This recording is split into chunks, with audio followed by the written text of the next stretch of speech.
Kuya, anong ginagawa mo, kuya? Flavors. Peppers na bar? Oo, bar. Bar with plain toppings? Oo. Ilang sakong simento ito? 6. 6 na sakong simento? Oo. Ilang karatilya na buhangin? 6. 6 na karatilyang buhangin? Oo. So ibig sabihin 6 na karatilyang buhangin, 6 na sakong simento ito. Ha? Okay. Tapos ilang balding tubig? 8 balding na tubig? Oo. Tapos ilang molasses? Kundi lang. Ha? Ha? Litra. Estimate lang ang molasses. Sa estimate mo, mga ilan kaya yung molasses? Mga 1 kilo. kung sa litro, kalahating litro, 1/4 na litro or ano? Kalahati lang. Kalahating litro. Oo. Tapos ilang piraso ang labas nito? 800. 800 pieces ang labas nito. Oo. Okay. So ito si Kuya, ang ginagawa ni Kuya, gumagawa siya ng bar bricks. 6 na sako na simento, 6 na karatilya, tapos tubig, depende kung basa. Ilang tubig, Kuya? 8 tubig na timba. Ayan, 800 pieces ang labas nito, Kuya. Oo. Tapos 1 half or 1/4 liter na molasses ang ano ni Kuya. So, yan ang ginagawa niya. Ang ano mo naman, ang toppings mo, ilang sakong simento yung toppings mo? 2 sakong simento, ilang pala na na painsan? 6? Oo. Okay. Tapos, binabasa mo pa ba siya? Oo, kunti lang. Kunting tubig? Ha? Kunting tubig. Okay.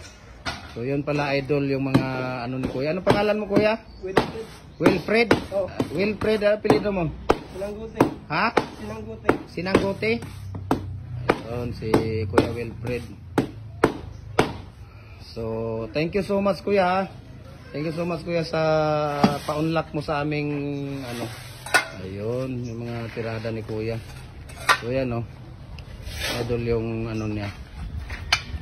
Ito yung plain, ito yung toppings niya na cement. Ayan, tapos ito yung inaano niya.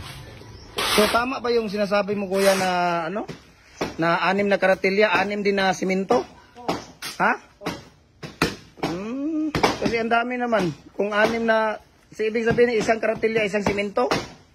Ha? Okay. So, special tong gawa siguro mo. Yung gawa mo, special ito. Ha? Special to?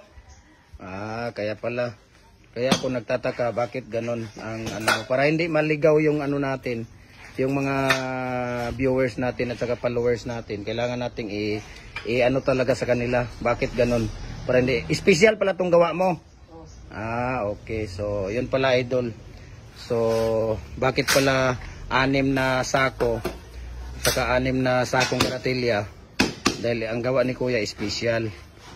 Ayun, so thank you so much sa inyong panonood at saka pag follow sa aking Facebook page. Ayan, so hindi pa nakapag-follow, follow na po kayo. Jim Hardware ang Kukulamber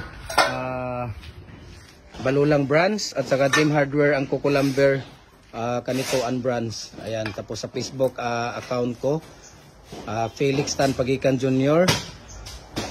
At saka sa YouTube channel ko, Felix Tan Pagikan Jr. Kaya thank you so much sa inyong lahat, sa inyong patuloy na pagsuporta sa akin, sa inyong mga likes, sa inyong mga comment. Ayan, thank you so much. I-share natin tong video na to para marami tayong matutulungan, mga idol. Ayan, share natin ito para sa sino mang mga gusto pang mag-business, at least may idea na sila. So share natin ito, wag nating ipagkait kasi nandito na yung mixing at saka mga techniques natin kung paano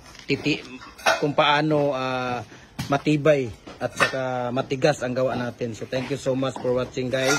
No, God bless us all. Ayan. Kuya, thank you so much, Kuya, sa pagpa-unlock mo sa aming sa aking interview sa iyo. So balik na muna ako sa tindahan dahil mag-alauna na. So ayan si Kuya. Thank you so much sa lahat. Sa mga followers natin, sa mga haters natin. Ayan, di mawawala talaga yan. Kaya Thank you so much. So, bye-bye.